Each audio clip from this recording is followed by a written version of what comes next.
ఈ కథ భవిష్యత్తులో జరిగే ఒక ప్రత్యేక ప్రపంచంలో జరుగుతుంది. ఆ ప్రపంచంలో డబ్బు అనే వ్యవస్థ లేదు. టైమ్ ఈజ్ మనీ అనే మాట అక్కడ నిజంగానే నిజం. ప్రతి మనిషి జన్మించినప్పుడు అతని సాధారణంగా పెరుగుతాడు. కానీ 25 సంవత్సరాలు వచ్చిన తర్వాత వృద్ధాప్యం పూర్తిగా ఆగిపోతుంది. అంటే 25 సంవత్సరాలు దాటిన వాళ్ళు వృద్ధులుగా మారరు. కానీ ఇక్కడ ఒక పెద్ద ట్విస్ట్ ఉంటుంది. వాళ్ళ చేతిపై ఒక డిజిటల్ టైమర్ కనిపిస్తుంది. ఆ టైమర్లో కనిపించే సమయమే వాళ్ళ జీవితం. టైమర్ జీరోకి వస్తే వాళ్ళు వెంటనే చనిపోతారు. పేదవాళ్ళు ప్రతిరోజు కష్టపడి పనిచేసి గంటలు సంపాదించాలి. అక్కడ కాఫీ కొన్న కొన్ని నిమిషాలు తగ్గిపోతాయి. బస్సులో వెళ్తే ఒక గంట పోతుంది. ఇంటి అద్దెకు రోజులు తగ్గిపోతాయి. వాళ్ళ చేతికున్న సమయం జీరో అయిపోతుందేమో అన్న భయం వాళ్లకు ప్రతి క్షణం వెంటాడుతూ ఉంటుంది. ధనవంతుల దగ్గర అయితే లక్షల సంవత్సరాలు ఉంటాయి. వాళ్ళు వాళ్ళ జీవితం లగ్జరీగా భయం లేకుండా జీవిస్తూ ఉంటారు. ఈ కథలో హీరో పేరు విల్ సలాస్. అతను పేద ప్రాంతమైన డేటన్లో తన తల్లి రాజ్యంతో జీవిస్తూ ఉంటాడు. వాళ్ళ దగ్గర ఎక్కువ సమయం ఉండదు. రోజు పనిచేసి ఆ రోజు బతకడానికి సరిపడ గంటల్ని సంపాదించుకుంటూ ఉంటారు. విల్ మంచి మనసున్న యువకుడు. తన తల్లిని చాలా ప్రేమిస్తాడు. ఒకరోజు విల్ ఒక బార్లో ఉంటాడు. అక్కడ అతను చాలా ధనికంగా కనిపించే ఒక వ్యక్తిని చూస్తాడు. అతని పేరు హెర్నీ హ్యామిల్టన్. అతని చేతిపై 100 సంవత్సరాల కంటే ఎక్కువ సమయం ఉంటుంది. పేద ప్రాంతంలో అంత సమయం ఉండడం ప్రమాదకరం. మినిట్ మెన్ అనే గ్యాంగ్ అతన్ని గమనించి అతని సమయాన్ని దోచుకోవడానికి వస్తారు. ఇందులో విల్ అతన్ని రక్షిస్తాడు. ఆ రాత్రి హెన్రీ విల్తో మాట్లాడుతూ ఈ సమాజం ఎంత అన్యాయంగా ఉందో చెప్తాడు. కొందరు ఎప్పటికీ చనిపోకుండా జీవిస్తుంటే మరికొందరు ప్రతిరోజు చనిపోవడానికి పోరాడుతున్నారు అని చెప్పి తను ఇంక బ్రతకాలని అనుకోవడం లేదని చెప్తాడు. మరుసటి రోజు ఉదయం విల్ నిద్రలో ఉన్నప్పుడు హెన్రీ తన మొత్తం సమయం అంటే 100 సంవత్సరాల సమయాన్ని విల్కు ట్రాన్స్ఫర్ చేసి తన టైమర్ జీరోకి వచ్చి చనిపోతాడు. విల్ లేచి చూసేసరికి తన చేతిపై 100 సంవత్సరాల సమయం ఉంటుంది. అతను షాక్ అవుతాడు. కానీ వెంటనే టైం కీపర్లు అక్కడికి వస్తారు.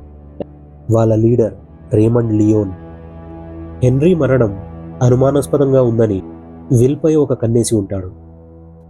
విల్ తన తల్లితో కలిసి ఆ పేద ప్రాంతం వదిలి వెళ్ళాలని నిర్ణయించుకుంటాడు. కానీ ఒక చిన్న సంఘటన వాళ్ళ జీవితాన్నే మార్చేస్తుంది. బస్ ఛార్జీ ఒక్కసారిగా పెరుగుతుంది. రాచెల్ దగ్గర సరిపడా సమయం ఉండదు. ఆమె పరిగెత్తుకుంటూ విల్ వద్దకు రావడానికి ప్రయత్నిస్తుంది. విల్ కూడా ఆమె వైపు పరిగెడుతూ ఉంటాడు. అమ్మ చేతిని తాకి టైం షేర్ చేసేలోపు వాళ్ళమ్మ టైం జీరో అయిపోతుంది. ఆమె చనిపోతుంది. ఈ సంఘటన విల్ మనసుని పూర్తిగా మార్చేస్తుంది.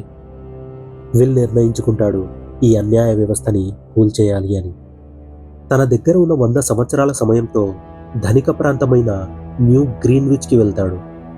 అక్కడి ప్రపంచం పూర్తిగా వేరుగా ఉంటుంది. ఎవరు పరిగెత్తరు, ఎవరు టైమరు చూసుకోరు. ఎందుకంటే వాళ్ళ దగ్గర ఎన్నో శతాబ్దాల సమయం ఉంటుంది. అక్కడ విల్ ఒక పెద్ద బిజినెస్ మ్యాగ్నెట్ ఫిలిప్ వైస్ను కలుస్తాడు. అతని కూతురు సిల్వియా వైస్ అందంగా తెలివిగా ఉంటుంది. అక్కడ జరుగుతున్న ఒక పార్టీలో విల్ ఒక పెద్ద మొత్తంలో జూదమాడతాడు. అందరినీ ఆశ్చర్యపరుస్తూ గెలుస్తూ ఉంటాడు. ఇది రేమండ్ లియోన్ దృష్టికి వస్తుంది. అతను విల్ని అరెస్ట్ చేయడానికి ప్రయత్నిస్తాడు. కానీ అక్కడ జరిగే ఒక గందరగోళంలో విల్ సిల్వియా ఇద్దరు కలిసి పారిపోతారు.